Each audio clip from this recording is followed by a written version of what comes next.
समुद्री इलाकों में सक्रिय दो अलग अलग मौसमी गतिविधियां आने वाले दिनों में देश के दक्षिणी हिस्सों के मौसम को काफी ज्यादा प्रभावित कर सकती है।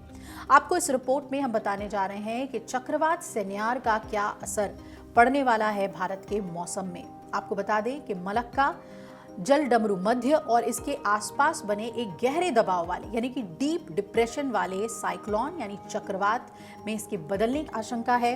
भारत मौसम विज्ञान विभाग यानी आईएमडी ने अपने ताज़ा अपडेट में जानकारी दी है कि यदि ये साइक्लोन बन जाता है तो इसका नाम संयार है और इसका अर्थ होता है शेर। ये नाम संयुक्त अरब अमीरात की ओर से सुझाया गया है, जो उत्तरी हिंद महासागर क्षेत्र में चक्रवातों के नामों में भाग लेने वाले 13 देशों में से एक है। सामान्य तौर पर नवंबर का महीना बंगाल की खाड़ी में चक्रवातों की गतिविधियों के लिए जाना जाता है और इस साल भी वही परिस्थितियां बनती हुई दिख रही हैं। इस समय जो दो मुख्य मौसम प्रणालियां सक्रिय है, पहली मलक्का जल डमरू मध्य में बना गहरा दबाव और दूसरी दक्षिण पश्चिम बंगाल की खाड़ी और दक्षिण श्रीलंका के पास बना कम दबाव का क्षेत्र। इनमें से मलक्का क्षेत्र वाला तंत्र तेजी से मजबूत हो रहा है और चक्रवात संयार का रूप ले सकता है। विभाग ने अनुमान लगाया है कि ये धीरे धीरे तीव्र होकर एक चक्रवाती तूफान में बदल जाएगा।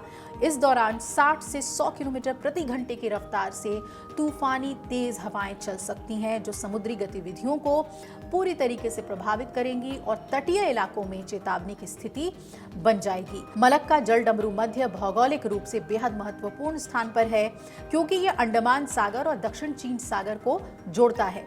मौसम विभाग ने 26 और 27 नवंबर को अंडमान और निकोबार द्वीप समूह में भारी से बहुत भारी बारिश की चेतावनी जारी की हुई है।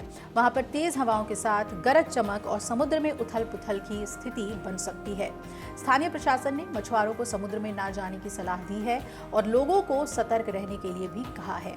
28 नवंबर से बारिश में धीरे धीरे कमी आने की संभावना बताई जा रही है, लेकिन तब तक मौसम काफी अस्थिर रहेगा। वहीं बंगाल की खाड़ी के दक्षिण पश्चिम हिस्से में और दक्षिण श्रीलंका के पास एक अन्य कम दबाव का क्षेत्र भी काफी सक्रिय है। मौसम विभाग का कहना है कि ये प्रणाली भी आगे चलकर डिप्रेशन में तब्दील हो सकती है और इससे दक्षिण भारत के मौसम पर सीधा असर पड़ेगा और इस वजह से तमिलनाडु, आंध्र प्रदेश और केरल में पिछले कुछ दिनों से बारिश हो रही है और आने वाले दिनों में इसकी तीव्रता और बढ़ सकती है। तमिलनाडु के कई जिलों में खासकर तटीय इलाकों जैसे तुतिकोरिन में भारी बारिश हुई, जिसकी वजह से कई जगहों पर जलभराव हुआ, सड़कें डूब गईं और सामान्य जनजीवन प्रभावित हुआ। इसे देखते हुए कई जिलों में मंगलवार को स्कूल और कॉलेज बंद भी रखे गए। अब इधर उत्तर की बात कर लेते हैं। पंजाब, हरियाणा, राजस्थान और दिल्ली में पारा गिरना शुरू हो चुका है।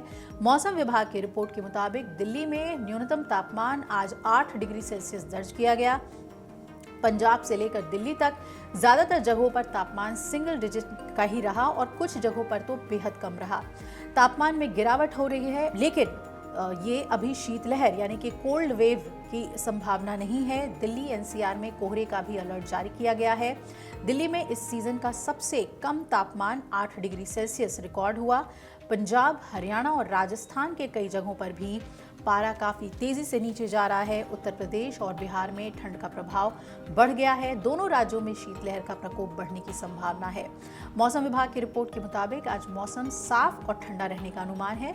सुबह के समय कई जगहों पर कोहरे का असर आपको दिख सकता है, हालांकि दिन चढ़ते ही धूप का असर दिखना शुरू हो जाएगा। तापमान से कुछ हिस्सों में शीतलहर जैसी स्थिति भी बनेगी। अधिकतम तापमान लगभग 24 से 26 डिग्री सेल्सियस और न्यूनतम तापमान 8 से 11 डिग्री सेल्सियस के बीच रहने की संभावना है। ठंडी पछुआ हवाएं रात में ठंड का असली एहसास कराएंगी। तो ये मौसम का पूरा हाल रहने वाला है और जो तेज हवाएं चल रही हैं वो चक्रवात सेन्यार का असर भी बताया जा रहा है।